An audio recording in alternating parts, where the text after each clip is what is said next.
Hello everyone, my name is Morontomi Akimbogo and I'm currently serving as an Executive Research Officer with the ThinkCyber Nigeria Kaizen program. As someone learning in a hands-on environment, I have come to realize how important it is to bridge the gap between what we learn in theory and how real-world cyber attacks actually happen. In this video, I'll be taking you through the process of hacking the DarkHole machines on OneHub. This walkthrough covers the full pen testing flow, from finding the target to digging through web vulnerabilities and finally gaining root access. We'll break it down into key stages like host discovery, enumeration, gaining a foothold, privilege escalation, and how all these align with the overall top 10 vulnerabilities. By the way, if you're looking to level up your cybersecurity career, ThinkCyber Nigeria next semester training kicks off on the 25th of August 2025. This advanced program offers real-world labs and simulations, specialization tracks in penetration testing, SOC operations, and digital forensics, a pathway to Tier 2 professional readiness. This program is for everyone, whether you're a student, graduate, or tech-driven professional. This is your opportunity to stand out in the global cybersecurity job market. Applications are now open. Join the next elite cohorts. Let's dive in. DarkHole 1 is a CTF-style machine of easy to medium difficulty running Ubuntu Linux. It showcases common vulnerabilities in web applications and Linux systems and provides a practical learning experience for beginners and intermediate users in cybersecurity.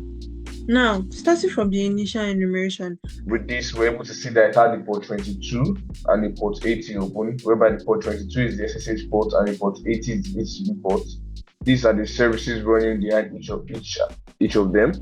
For the port 22 is the OpenSSH, 8.21 is the Ubuntu, and for the port 80 is the Apache HTTP. Here is an image of the port 80, just a simple landing page that has the view details options and the login option.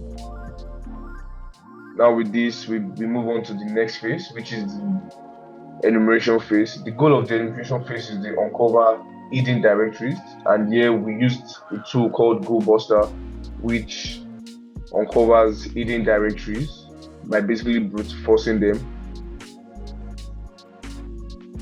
I ran the GoBuster on the port 80, and here's the command I used.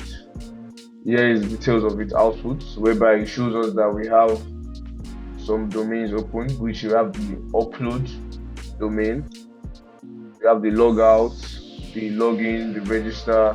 I'll be showing screenshots of them here. This is the login page.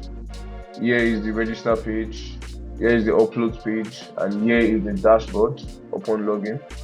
Looking at the file upload picture, I tried uploading a dummy PHP file to see what kind of extensions that this upload feature allowed, and it returned that the only extensions allowed were JPG, PNG, and GIF. So to bypass the restriction of files to JPG, PNG, and GIF, I generated a .file metapreter payload because they are treated as PHP archives and they can still execute PHP code if processed by the server. So I used MSF Venom and this command to generate a payload with .file extension. Then after generating it, I uploaded it to the server using the upload feature. And then I set up a listener using Metapreter, and the details are already configured to the payload, and ran it. Then I accessed the file via the web browser. It was in the upload directory of the server, and then I accessed it. When I accessed it, I was able to successfully obtain a reverse shell with www-data privileges, which established the initial foothold into the system.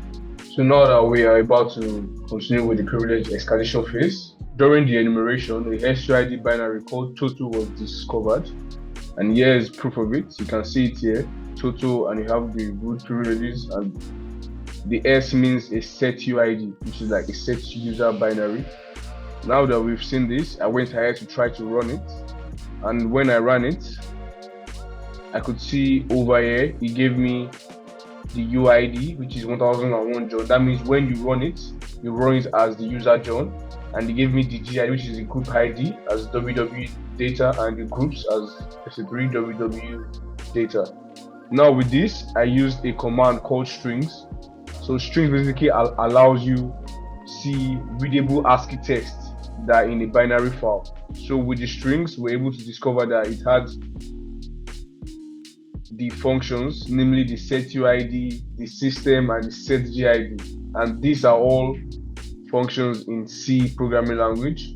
Place where I modified the path whereby I took export particles /tmp and the path here. This is the command. And with this, I went back into the John directory and I ran the command again. And here I was able to perform horizontal escalation as John. Now that I have this, I went ahead to open this password file, which gave me a password and the password was root123, which can be seen here. So initially, I tried to switch user to root, but it did not work as this is not the right password for root. So what I went ahead to do was to list out all the privileges available for John, and using the sudo-l command, I was asked for a password, in which I used the root123 password found here.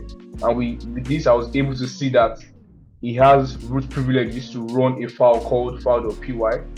Now that I know that the file.py has root privileges when I run it, I went ahead to overwrite the file.py file, which I did over here by injecting the Python script, which is basically import the OS, which is import OS and os.system/bash, which allows me to get a bash shell upon running. I came here where I ran the script using the sudo command first, and it's being shown here. Sudo python 3 and the file.py. Upon running it, I was able to get root access. Here is proof. Who am I? Showing I'm root, and also I was able to get the flag. Thank you. During my exploitation of the DarkHole 1 machine, I uncovered multiple security flaws that align with key categories in the OWASP top 10. Starting with broken access control, the password reset mechanism was vulnerable to parameter pollution, which allowed unauthorized modification of the admin account. Then injection, a DOS file upload, bypassed validation checks and executed on the server, which led to remote code execution (RCE). Also, software and data integrity failures. The SCID binary executed commands using relative paths, which made it susceptible to path hijacking. Also, identification and authentication failures. I found credentials stored in plain text within user John's home directory, which highlighted poor password management practices. Now, remediation plans and recommendations. For in-piece validation, enforce strict server-side validation on all user outputs. Implement allow lists for file extension and perform content-based checks. Store uploaded files outside of web root and disable execution rights. Then, for system hardening, use absolute paths in all system calls, especially in privileged binaries. Minimize the use of SCID binaries and audit permissions regularly. Avoid sudo access to scripts. If needed, Avoid sudo access to scripts. If needed, strictly control which commands can be run and validate input. Store passwords securely using modern hashing algorithms like Bcrypt or Argon2, and never store them in plain text. By fixing these issues, we can close major security gaps, protect sensitive data, and prevent attackers from gaining unauthorized access or escalating privileges in the system. Here is a brief weekly report for the series DarkHole 1 and DarkHole 2. The discovery phase, to the enumeration phase, to the photos, and finally the privilege escalation phase. Thank you. By the way, if you're looking to level up your cybersecurity career, ThinkCyber Nigeria has got you covered. The next cyber simulator training kicks off on August 25th of 2025.